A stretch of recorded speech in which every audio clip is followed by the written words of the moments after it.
வணக்கம். நீங்கள் இணைந்திருப்பது உதயன் டிஜிட்டல் வலையொலியின் பிரதான செய்திகளுடன்.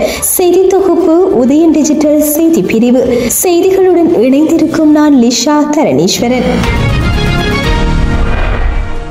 வடக்கு, வடமத்திய, கிழக்கு ஊவா மற்றும் மத்திய மாகாணங்களில் மழையுடன் கூடிய காலநிலை மேலும் தொடரும் என வளிமண்டலவியல் திணைக்களம் தெரிவித்துள்ளது. நாட்டின் பெரும்பாலான பகுதிகளில் மேகமூட்டமான வானம் எதிர்பார்க்கப்படுவதாக வளிமண்டலவியல் திணைக்களம் வெளியிட்டுள்ள அறிக்கையில் தெரிவிக்கப்பட்டுள்ளது. வடக்கு, கிழக்கு, வடமத்திய, ஊவா, மத்திய மற்றும் தென் மாகாணங்களிலும் அவ்வப்போது மழை அல்லது இடியுடன் கூடிய மழை பெய்யும். கிழக்கு மற்றும் ஊவா மாகாணங்களிலும் அம்பாந்தோட்டை மாவட்டத்திலும் சில இடங்களில் 150 மில்லிமீட்டருக்கும் அதிகமான பலத்த மழை பெய்யும் என எதிர்பார்க்கப்படுகின்றது. வட மாகாணத்திலும் மாத்தளை, நுவரெலியா, பொலன்னறுவை, காலி மற்றும் மாத்தறை மாவட்டங்களிலும் சில இடங்களில் 100 மில்லிமீட்டருக்கும் அதிகமான பலத்த மழை பெய்யும் என எதிர்பார்க்கப்படுகின்றது. ஏனைய பல இடங்களில் மழை அல்லது இடியுடன் கூடிய மழை பெய்யும் என எதிர்பார்க்கப்படுகின்றது. இடியுடன் கூடிய மழை பெய்யும் போது தற்காலிகமாக பலத்த காற்று வீசக்கூடும். மின்னல் தாக்கத்தால் ஏற்படும் சேதங்களை குறைக்க பொதுமக்கள் போதுமான முன்னெச்சரிக்கை நடவடிக்கைகளை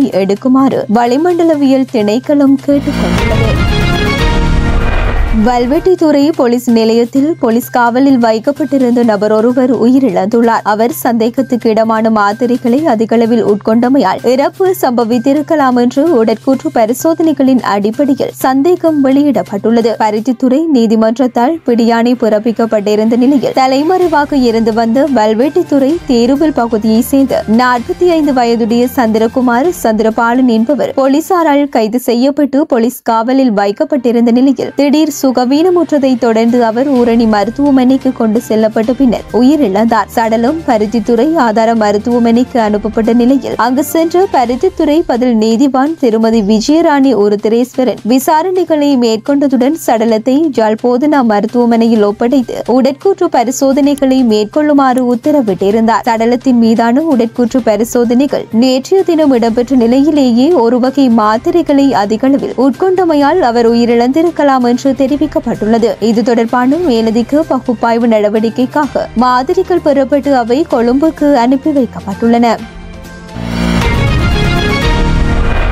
மன்னார் போலீஸ் பிரிவுக்கு உட்பட்ட தோட்டக்காடு தொடருந்து கடவையின் அருகில் இளம்பெண் ஒருவரின் சடலம் இன்று காலை மீட்கப்பட்டுள்ளது. தலைமன்னாரில் இருந்து கொழும்பு நோக்கி பயணித்து தொடருந்தில் குறித்த பெண் மோதி உயிரிழந்திருக்கலாம் என போலீசார் சந்தேகிக்கின்றனர். குறித்த பெண் மன்னார் ஜீவபுரம் பகுதியில் வசித்து வந்துள்ள நிலையில் வெள்ளம் காரணமாக தற்காலிகமாக தோட்டக்காடு பகுதியில் உள்ள உறவினர் வீட்டில் தங்கியிருந்துள்ளமை போலீசார் விசாரணையில் தெரிய வந்துள்ளது. குறித்த மரணம் தொடர்பாக மன்னார் போலீசார் மேலதிக விசாரணைகளை மேற்கொண்டு வருகின்றனர்.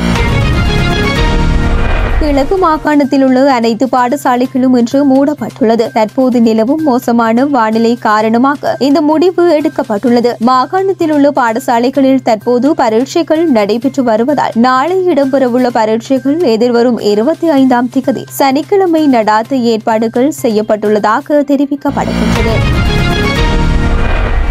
உத்தரப்பிரதேச மாநிலம் பிரயாக்ராஜில் நகரில் நேற்று மாலை நடைபெற்ற மகா கும்பமேளா நிகழ்வில் பாரிய தீ விபத்து ஏற்பட்டதால் புனித நகரத்தில் பரபரப்பு ஏற்பட்டதாக இந்திய ஊடகங்கள் செய்தி வெளியிட்டுள்ளன. மகா கும்பமேளா நிகழ்வு நடைபெறும் கூடாரத்திற்குள் இருந்த எரிவாயு சிலிண்டர் வெடித்ததால் தீ விபத்து ஏற்பட்டதாக போலீசார் தெரிவித்துள்ளனர். தீ விபத்தை அடுத்து பல தீயணைப்பு வாகனங்கள் சம்பவ இடத்துக்கு விரைந்து தீயை கட்டுப்படுத்தும் பணிகளை மேற்கொண்டதாகவும் தீ விபத்தினால் உண்டான சேத விவரங்கள் இன்னும் மதிப்பிடப்படவில்லை எனவும் அதிகாரிகள் தெரிவித்துள்ளனர்.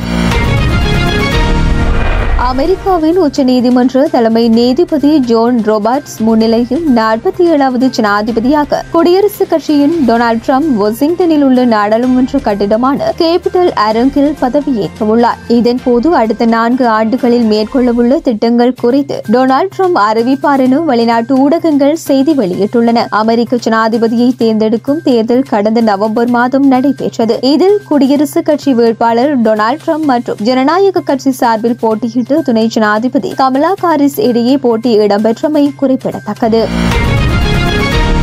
2025 ஆஸ்திரேலிய ஓபன் இறுதிக்கட்டத்தை எட்டியுள்ள நிலையில் மகளிர் ஒற்றையர் பிரிவுக்கான காலிறுதிப் போட்டிகள் இறுதிக்கட்டத்தை எட்டியுள்ளன. நடப்பு சாம்பியனான அரினா சபலெங்கா ரஷ்யாவின் 17 வயதான மிர்ரா ஆண்ட்ரீவாவை 6-1, 6-2 என்ற நேர் செட்களில் வென்றதன் மூலம் காலிறுதிக்கு முன்னேறியுள்ளார். அதே நேரத்தில் மற்றொரு ஆட்டத்தில் அமெரிக்கா 3ஆம் நிலை வீராங்கனையான கோகோ ஹாஃப் சுவிட்சர்லாந்தின் பென்சிக்கை 5-7, 6-2, 6-1 என்ற கணக்கில் தோற்கடித்து அரினா சபலங்காவுடன் காலிறுதியில் இணைந்துள்ளமை குறிப்பிடத்தக்கது.